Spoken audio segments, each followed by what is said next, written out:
Hi everybody and welcome back. I'm Mike Jones and today I'm standing in front of my little red and black tail dragger.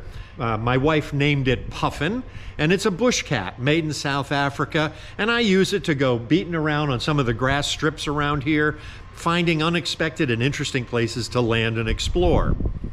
And it's a good template for what we're going to talk about today, because when you think of aviation, if you're anything like me, there's 3 or 4 words that come to mind. First, it's advanced technology, the very latest and greatest in engines and materials and technology, using the GPS and ADS-B and all of our nifty gadgets to make us more efficient and more safe. I also like to think about comfort and safety. And of course, this little baby does all of that very, very well. But in today's episode, we're going to do something a little bit different. We're going to fly back in time and look at some technologies which were cutting edge for their time, but not nearly what we're used to today. We're going to fly back in time to the turn of the century. And I don't mean the turn of this century. I mean the turn of the last century. And see what was the latest and greatest in technology, 1880, 1890, 1900, and just as the Wright brothers were getting their act together. You ready? Let's start.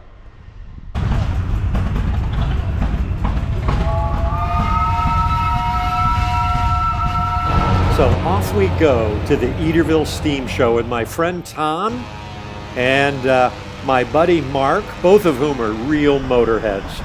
And this is an astounding facility. No safety precautions allowed, man. This is old technology. And the buildings are filled with steam engines and tractors and trains of all different sorts and sizes. And it's just amazing to see. Here's a pre-flight on an early steam engine tractor.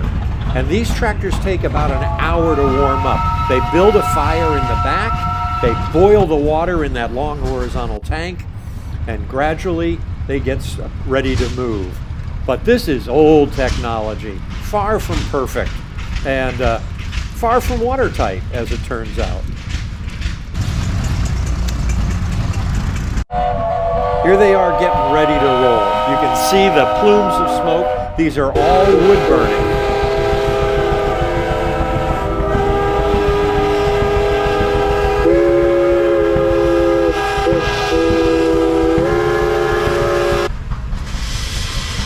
Isn't this an amazing thing? Here he goes.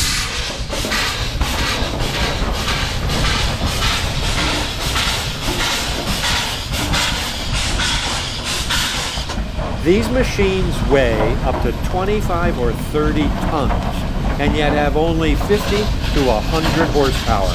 They're driven by firewood, and the guys in the back who are driving it are working real hard to throw in that firewood and keep that engine hot. These are called prairie tractors. They were the giants of their age, and they could pull 10 plows at once through the tough prairie sod.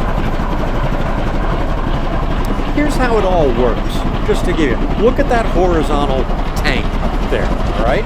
There's a fire in the back, he throws the fire in.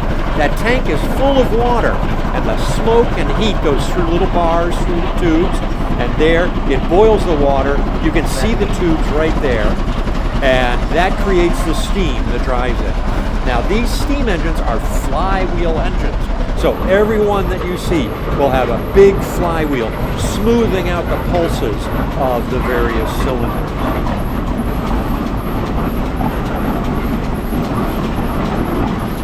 That flywheel is also used as a power takeoff port. So they would put belts on that and drive wells or drive sawmills and so on. See the firewood in the back there again? Now watch this one. This young lady is whistling this machine around. And just to show off her skill, she throws it into reverse. Now look how fast she's cranking that steering wheel. These are steered by chains connected to a fixed axle in the front, just like your old flexible flyer when you were a kid. And as these come by, you can see the chains tighten and both wheels move in parallel. as they slightly twist and turn. Look at the size of those wheels. There were no rubber tires in the day. Nobody could make a rubber tire that big or that reliable. And so they just used huge iron wheels bolted together.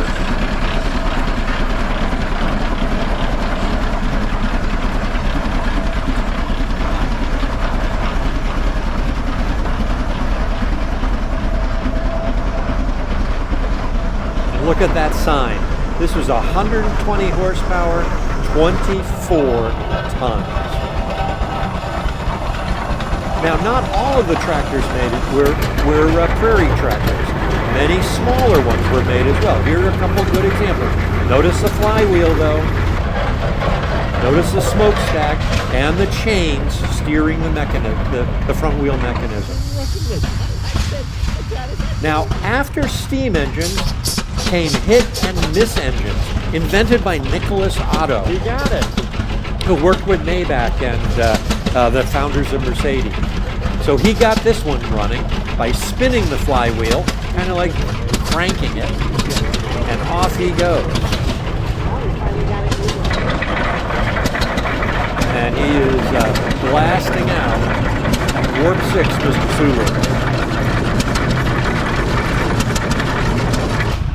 Now here's a bigger hit and miss engine, even harder to start.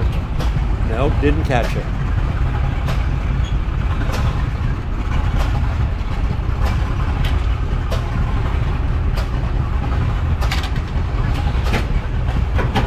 Got it. Look at the size of those wheels. They're taller than the men are. So a hit and miss engine was the successor to the steam engine. They're designed for slow speed and were often used for wells, like oil wells, water wells, sawmills, and so on. But when you see a smokestack and puffs of smoke coming out, that's either a hit and miss engine or a steam engine. This is a hit and miss because it doesn't have the big water boiler system.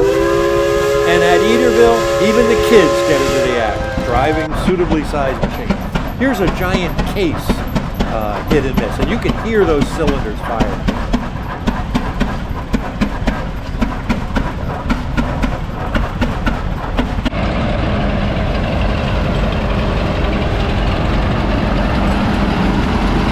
Now the hit and miss engine was eventually replaced by the internal combustion engine, closer to what we know today. You can see that is one of those. Listen to the hit and miss on this. And look at that guy cranking the steering wheel to turn that front end axle. The visibility, of course, is nearly zero over that hood, kind of like flying a tail dragger. So it's good to have a friend out there to make sure you don't bump into something expensive.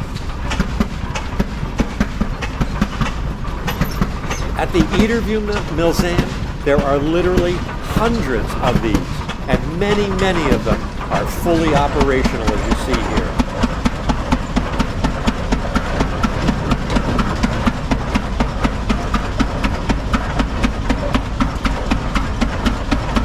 The problem with the steam engine and the hit and miss engine, they just were no good for speed. These things are pretty much going full out. On the other hand, they could pull, because they were geared so low, they could pull enormous weights. There was simply no stopping them. So they were great for plows, bulldozers, and other heavy machines. But of course, steam engines and hit and miss engines weren't just used for tractors, as you see here. Take a look at this next edition.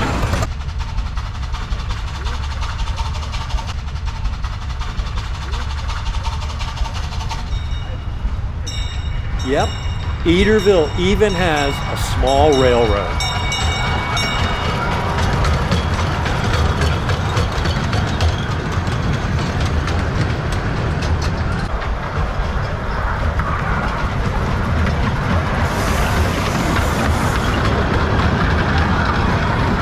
But perhaps the most interesting thing in Ederville is this working sawmill. This is a steam engine. It's got the smokestack, the boiler. Look at the smoke coming out of the back. And they threw wood into this. This is Ederville. It ran 11 days at the state fair. and then it came here a week later. So it's been working. It's worked pretty hard. So the power generated by the steam engine is conveyed on this huge belt. There's no OSHA in this kind of a world. People lost their arms and were injured all the time. But look at them cutting this log.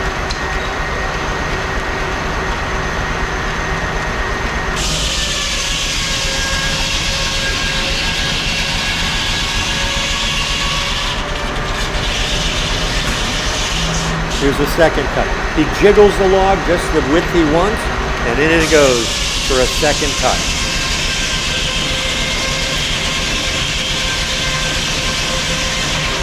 Cylinder, you inject steam on both sides of it. It's just got a little D valve that goes into some slots. So it injects steam on that side, pushes it, the exhaust is in the middle when it opens that port, and then when it goes back, so see it's nothing but torque. So it's pushing on both sides. Yeah, it's pushing and pulling all, so you don't lose anything. What's your name? Billy. Billy. How long have you been doing this? As long as when he started, when he was about 9. So I get a little bit. Well, thank you for showing us your baby. Everybody's got. Now here's a stationary hit and miss engine. And again, all it does is sit there and try to fire, and when the speed is slow enough, it pops. And then it speeds up, it accelerates, and then the flywheel gradually slows down. And listen again. So what determines when it hits? So how does that work? I think there's no magneto. It just, when it slows down enough, it gets synced up and the spark plug fires.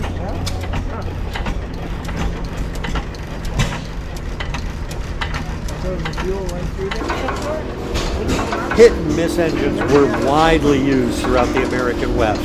They're just such versatile, low-speed, reliable machines. This one, you can see the camshaft, you can see the spark igniter, and the large tank in the back is a radiator, which is cooling the water used to keep the cylinder cool. And of course, there were millions of different manufacturers, like Geisner, Peerless. And each one of these guys, the companies may even exist today as subsidiaries or merged into. One of the big ones was Oil Pull. They made more tractors than almost anybody else, made by the company Rumley. Of course, in Ederville, it's not just about tractors. They have modern antique trucks. They've got bulldozers, most of which still do run, amazingly. They've got steamrollers, real steamrollers, and steam shovels, the kind that were used to build the Panama Canal. And then every now and then you get some more modern machinery, just sort of mixed in, intermingled among the very old stuff. It's just every corner you turn is such a surprise. And then we found one barn full of nothing but old Rumley oil pull machines. Look at the tire, look at the size.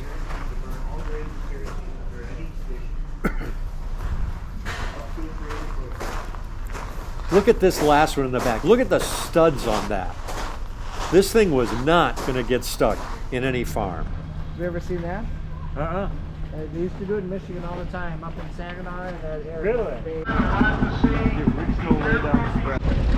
And of course, there's some more modern stuff, like the car driven by the Sheriff of Mayberry. And hand tools. Here's Tom testing out a two-man chainsaw. I mean, you'd have to be. But perhaps the most elegant object on display was this beautiful steamboat. Andy, and tell us about your baby. Dreamcatcher. So it's a 23-foot Elliott Bay. It's a reproduction. Something that would have been period correct for 1895. So where is the actual boiler? You're looking at it. Oh, this looks like wood. Well, it's just a wood cover. Oh, okay. Yeah, it's just to help keep, and it's a little bit of insulation between there and the steel. I see. I got a firebox right here, so this fire, if you want to stick the camera inside, it shouldn't burn it too badly. There we go. Right in there, close the door now. only open it for a couple seconds. Yep. And then it's ash pan. And you got your firewood. Yeah, a little bit of firewood. So when the steam comes back on that line, Yes, Is so that- this is my main line for the engine. right? All right, so that's your throttle. It shuts it off and then Oh, turns it okay. on. So you can open it up here, let steam into the cylinders. I'm gonna take and move some stuff around here just a little bit. When you first start it, you gotta warm up the cylinders. You'll get some water in there. Run it over. You got these little cocks here that open it up and let the water out. And then it's been run a bunch, so it's pretty warm. And then it's a compound, so this isn't the easiest to start. Some of those bigger ones got a more flywheel. Typically, when I have the propeller hooked up, she definitely starts up easier because of the flywheel effect of the propeller. It's a compound engine. It's 2 cylinders, a small cylinder and a big cylinder. Steam goes in the small one, high pressure, and it goes through here. And you use it again. Use the second time in the bigger cylinder, lower pressure. And so that it takes a little bit more time to warm up. So when we get steam out of that one, I'll close these. And then the steam goes down to a tube underneath the boat. It's a condenser. And you cool the water. I cool the steam, condenses back to a water, a liquid. I pump the liquid out of the condenser into the hot well. And I got another pump over here that's going to pump it back into the boiler. Okay. So while I'm running, I just use the same water over and over. And every time I sit here and I lose, or the pressure relief goes off, or I blow the whistle, then I have to make up. I got, I don't know, 35, 40 gallons up front in the bulkhead to make up for those things. And so how powerful is this? Is this 100 horsepower or 75 horsepower? Or? 5. Give the man 5 horsepower? 5, 6 horsepower, depending on how you rate it. I don't know, maybe we should hook up to the dyno somehow. She'll do 6 knots on a good day. Okay. Maybe 5.5. And what is this? Would you like the hot cup of coffee? I was going to ask you, it looks like a teapot. It is. I got a steam coil in there, and I can open that. It's going to piss out by your pants. Right, but and it heats the water. I can boil water in, I don't know, 20 seconds. My dad took me to a steamboat gathering maybe 30 years ago. I don't know, a while ago. And So that's my adventure at the Ederville Steam Museum. It's only open 2 days a year, the first weekend in November. But it is an adventure that people who love technology, like you and me, it's an adventure we'll always remember.